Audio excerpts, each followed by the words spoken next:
जमनापुर नाम के एक गांव में नंदू नाम का एक आदमी रहता था। वो इस दुनिया में अकेला ही था। उसका कोई परिवार नहीं था, कोई रिश्तेदार नहीं था। वो गांव में ही छोटा मोटा काम करके अपना गुजारा किया करता था। जब कभी मन करता तो काम करता, वरना आराम ही करता था। गांव के लोग भी हैरान थे कि आखिर उसकी गुजर बसर कैसे चलती है, परंतु असल बात किसी को मालूम नहीं थी। और असल बात यह थी कि नंदू एक चोर था। वो रात के अंधेरे में निकलता और आसपास के गांव में जाकर छोटी मोटी चोरियां करता था। उसने कभी भी अपने गांव में चोरी नहीं की थी, जिसके कारण गांव वालों को उस पर कभी शक नहीं होता था। एक दिन नंदू ने सोचा कि इस तरह से वो आखिर कब तक छोटी मोटी चोरियां करके अपना काम चलाता रहेगा। अगर उसे आराम से जीवन बिताना है तो कोई बड़ा हाथ मारना होगा। ये सोचकर उसने फैसला कर लिया कि वो राजमहल में चोरी करेगा। फिर उसने अपने घर को बंद किया और राज्य की राजधानी की तरफ चल पड़ा। 2 दिन के लंबे सफर के बाद वो राजधानी में जा पहुंचा। वहां पहुंचकर सबसे पहले उसने राजमहल के बारे में लोगों से पूछताछ की। राजमहल का पता करने के बाद वो कुछ दिनों तक महल के आसपास मंडराता रहा। उसने ये जान लिया कि किस किस जगह पर सिपाही पहरा देते हैं, कौन सा रास्ता महल के अंदर जाने और भागने के लिए आसान है। रस्सियों के सहारे दीवारें फांदने में वो पहले से ही माहिर था। और जब सर्दियों का मौसम आया तो एक ठंडी रात में वो महल में चोरी करने के इरादे से घुस गया। ठंड इतनी ज्यादा थी कि महल के सभी लोग अपने अपने कमरों में आराम की नींद सो रहे थे। महल के पहरेदार भी नींद के आगोश में जा चुके थे। चोर महल में छुपते छुपाते जब चोरी करने के इरादे से घूम रहा था, तभी वो राजा और रानी के कमरे के आगे से गुजरा। कमरे से राजा और रानी की बात करने की आवाजें आ रही थीं। नंदू चोर वहीं पर रुक गया और कान लगाकर उनकी बातें सुनने लगा।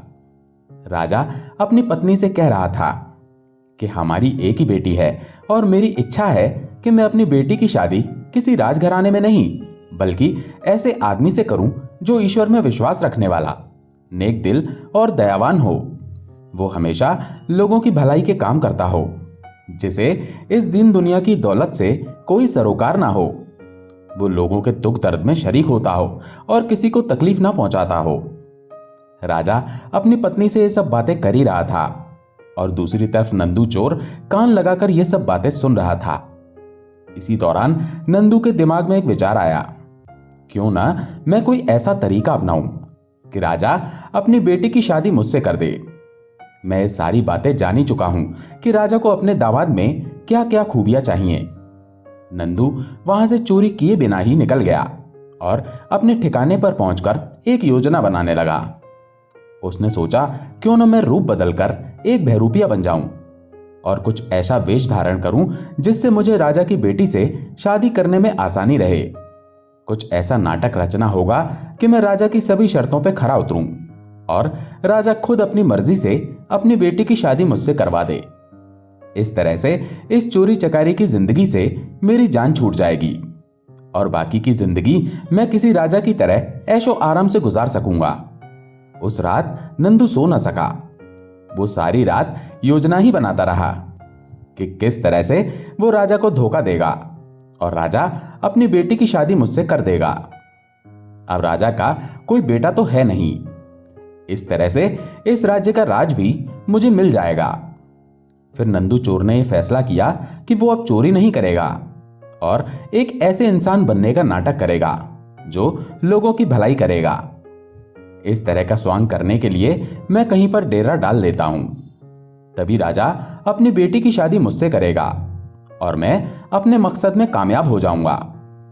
सारी रात नंदू चोर इसी बारे में सोचता रहा कि कौन सा तरीका अपनाया जाए कि मैं राजा की सारी उम्मीदों पर खरा उतर जाऊं, फिर राजा मुझे अपना दामाद बना ले।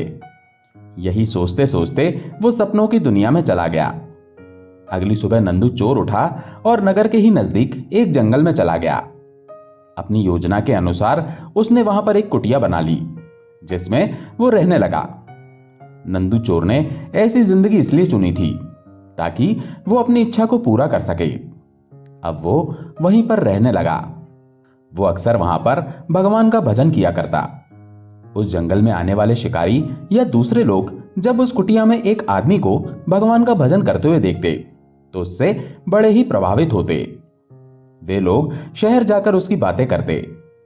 इस तरह से धीरे धीरे उस चोर की ख्याति पूरे नगर में फैलने लगी। ये खबर राजा तक भी जा पहुंची कि जंगल में एक आदमी बहुत ही नेक है और लोगों की भलाई करने वाला आदमी है। वो वहां से आने जाने वाले लोगों को पानी पिलाता है, भूखों को खाना खिलाता है। वो दुनिया वालों से दूर अपनी अलग ही दुनिया बसाकर बैठा है। राजा ने अपने कुछ सिपाहियों को उस आदमी की खबर लेने के लिए भेज दिया। सिपाही जब लौटकर आए तो उन्होंने राजा को सारी बात बताई और वे कहने लगे कि उस कुटिया में मौजूद जो आदमी है वो हर वक्त भगवान की भक्ति में लगा रहता है। आने जाने वाले मुसाफिरों को खाना खिलाता है, पानी पिलाता है, उनकी सेवा करता है। राजा ने जब ये सारी बात सुनी तो वो अपनी पत्नी के पास गया और उसे बताने लगा कि नगर के पास मौजूद जंगल में एक ऐसा आदमी रहता है जो बहुत ही नेक और लोगों की भलाई करने वाला है। वो मेरी उम्मीदों पर पूरा उतर रहा है।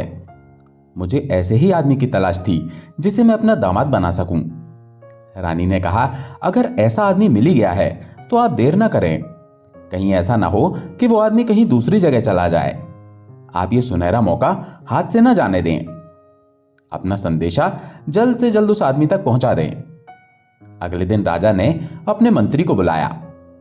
मंत्री को अपनी इच्छा बताते हुए राजा ने कहा, मंत्री जी, मैं चाहता हूं कि मेरी बेटी की शादी किसी ऐसे आदमी से की जाए जो बहुत ही नेक और लोगों की भलाई करने वाला हो।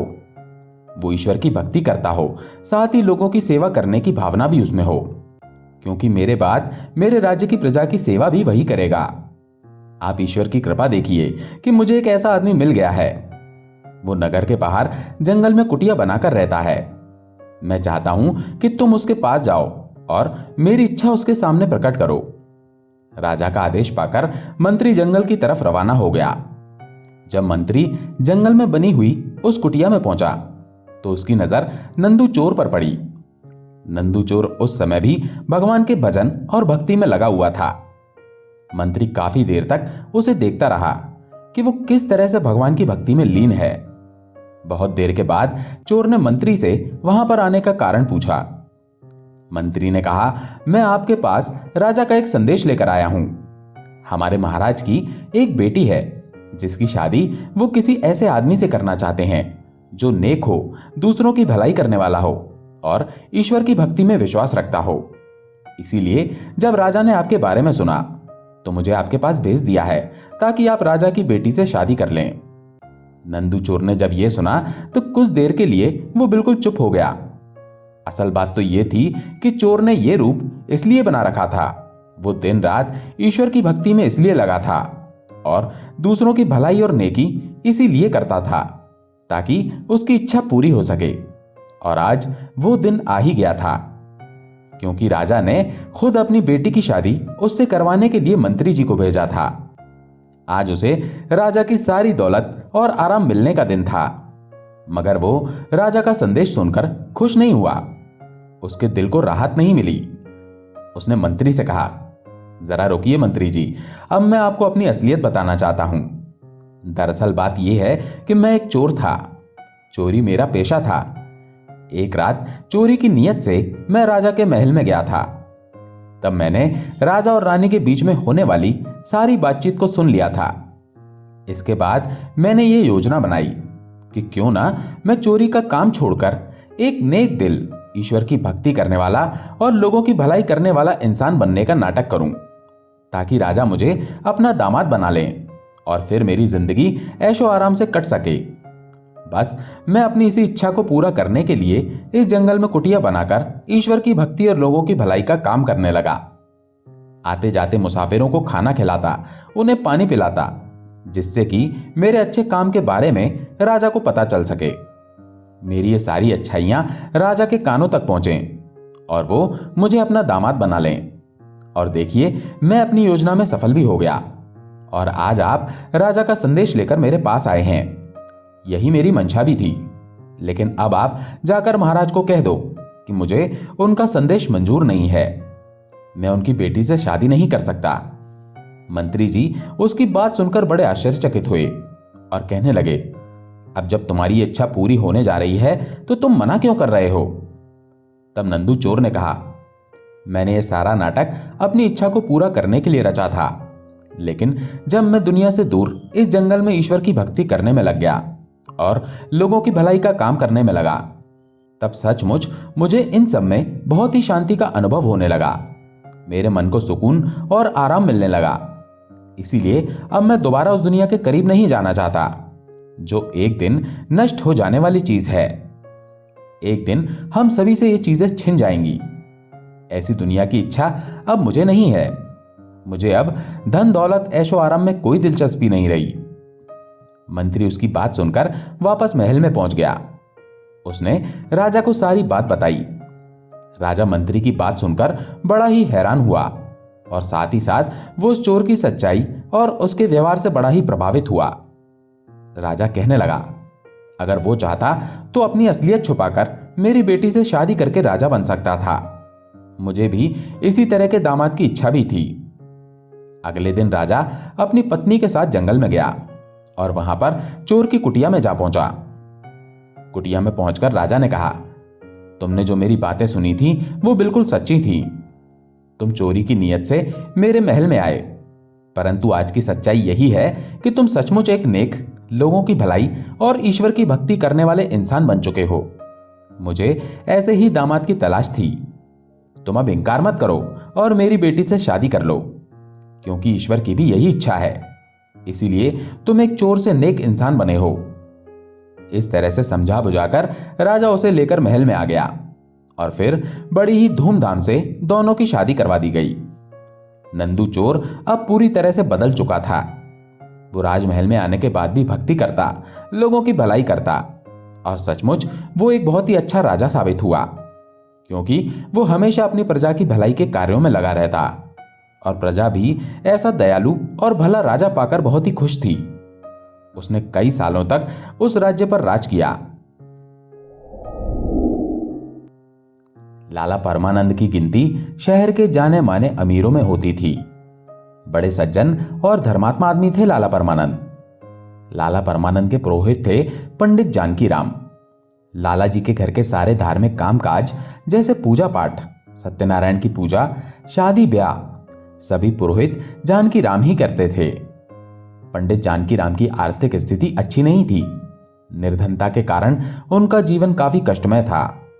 एक समय ऐसा भी आया जब पंडित जानकी राम को अपने यजमान लाला परमानंद से 100 रुपए उधार लेने पड़े, परंतु कई वर्ष बीत जाने के बाद भी वो ये ऋण उतार न पाए। एक दिन पंडित जानकी राम ने ठंडी सांस भरी और सोचने लगे, क्या ये ऋण मेरे सिर से कभी ना उतरेगा? वे निर्धन थे, परंतु दिल के बुरे ना थे। वे चाहते थे कि चाहे जिस भी प्रकार हो, अपने यजमान लाला परमानंद का रुपया अदा कर दें। उनके लिए एक एक पैसा जैसे मोहर के बराबर था। वो अपना पेट काट काट कर बचाते थे, परंतु जब 4 पैसे इकट्ठे हो जाते तो कोई ना कोई ऐसा खर्च निकल आता कि सारा रुपया उड़ जाता। ऐसे समय में जानकी राम के हृदय पर कटार सी चल जाती थी। उनका हाल वही होता था जो उस समय डूबते हुए मनुष्य का होता है, जो हाथ पैर मारकर किनारे तक पहुंचे और किनारा टूट जाए।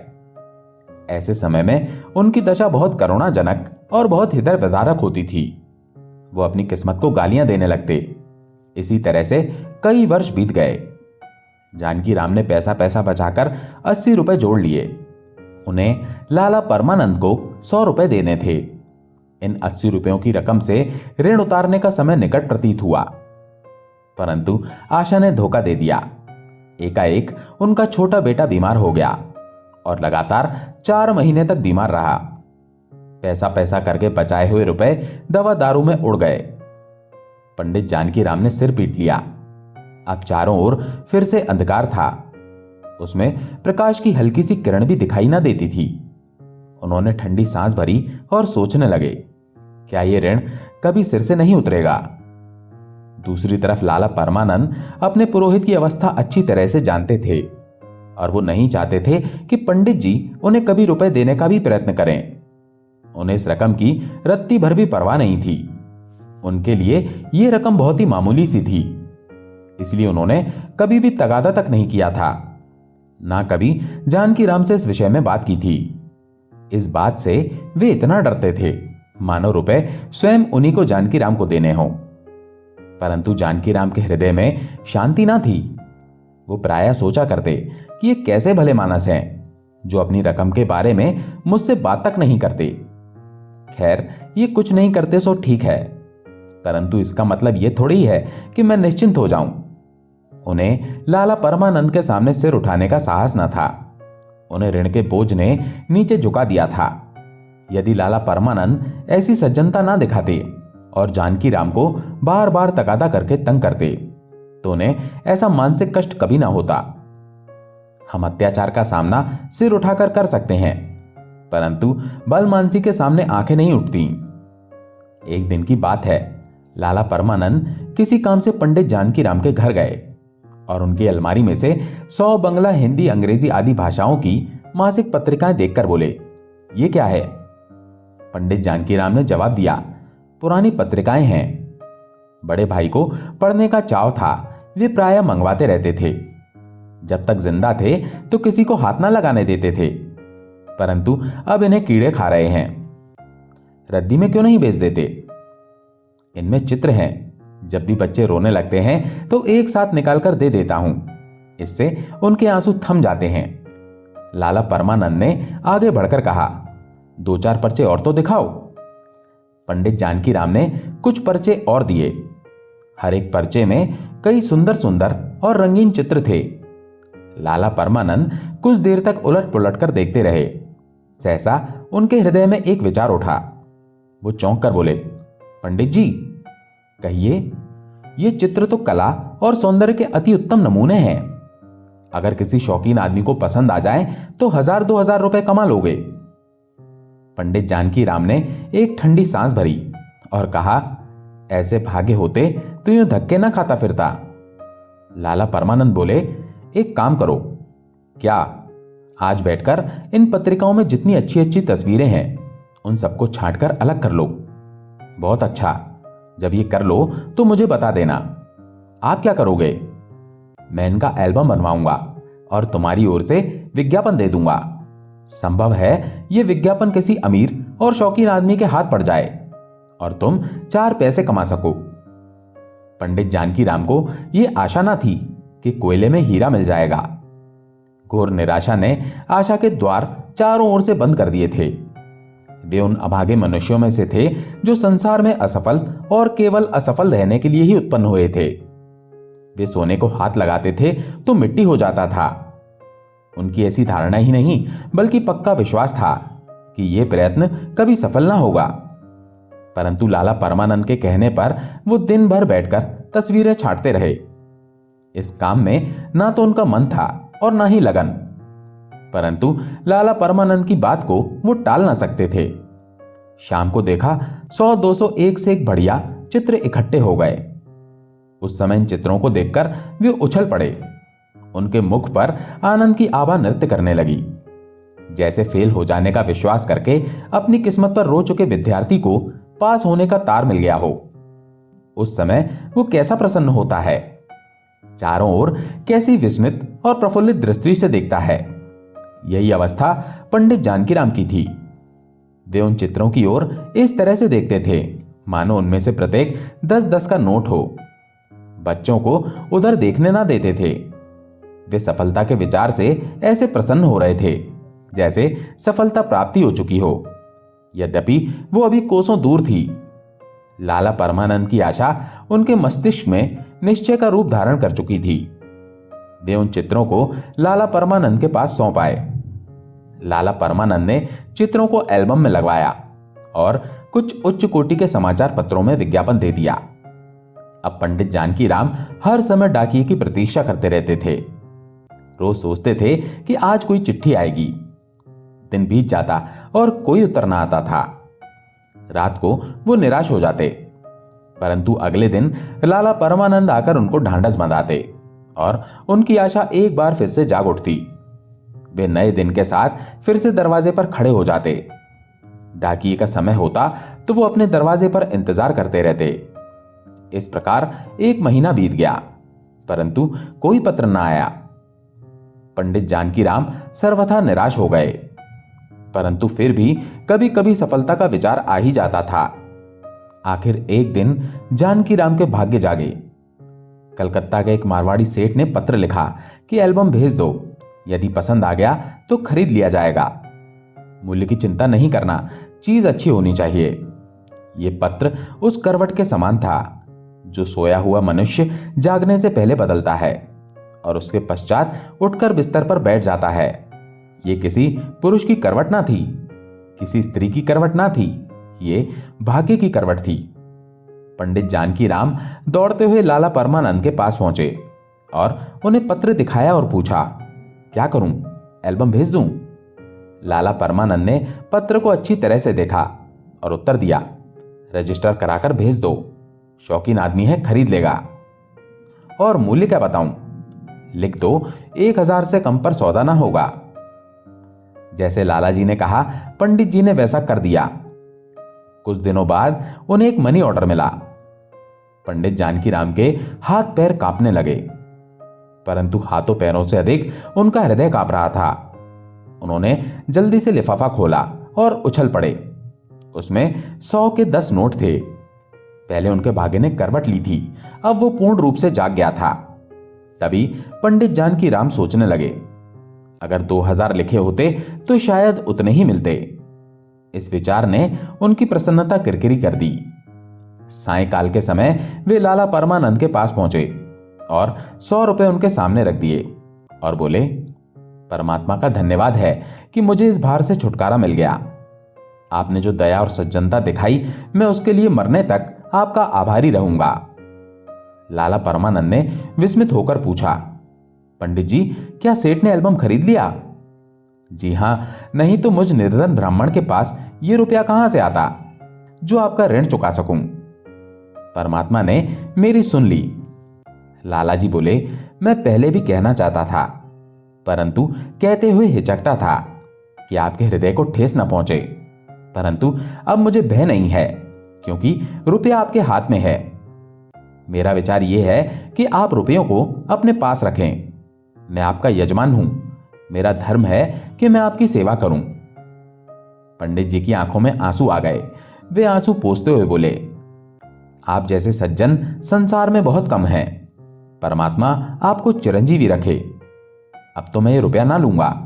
इतने वर्ष आपने मांगे तक नहीं, ये उपकार कोई थोड़ा नहीं है। मुझे इस ऋण से मुक्त हो जाने दीजिए। उनके जाने के बाद लाला जी ने अपनी आंखें बंद कर लीं और वो किसी विचार में मग्न हो गए। इस समय उनके मुखमंडल पर एक विशेष आत्मिक तेज था। इस घटना को 6 मास बीत चुके थे। एक दिन लाला परमानंद बीमार पड़ गए। वो ऐसे बीमार पड़े जैसे वो अपनी पूरी जिंदगी में नहीं हुए थे। पंडित जानकीराम उनके लिए दिन रात माला फेरा करते थे। वो वैद्य ना थे, डॉक्टर ना थे, वे ब्राह्मण थे और उनकी औषधि माला फेरना थी। और ये काम वे पूरी आत्मा और पूरी शक्ति से अपने मन की पूरी श्रद्धा से करते थे। उन्हें औषधि की अपेक्षा आशीर्वाद और प्रार्थना पर अधिक भरोसा था। एक दिन लाला परमानंद चारपाई पर लेटे थे। उनके पास उनकी बूढ़ी मां उनके दुर्लभ और पीले मुख को देख देखकर अपनी आंखों के आंसू अंदर ही अंदर पी रही थी। थोड़ी दूर पर एक कोने में उनकी पत्नी खड़ी थी और देख रही थी कि ऐसा कोई काम तो नहीं जो रह गया हो। पास ही बैठकर पंडित जानकीराम रोगी को भगवत गीता सुना रहे थे। एकाएक लाला परमानंद बेहोश हो गए। पंडित जी ने गीता छोड़ दी और उठकर उनके सिराने बैठ गए। उनकी पत्नी गर्म दूध लेने के लिए बाहर को दौड़ी और मां अपने बेटे को घबराकर आवाज देने लगी। इसी समय पंडित जी को लाला जी के सिराने के नीचे कोई कड़ी सी चीज चुभती हुई सी जान पड़ी। उन्होंने नीचे हाथ डालकर देखा तो उनके आश्चर्य की सीमा न रही।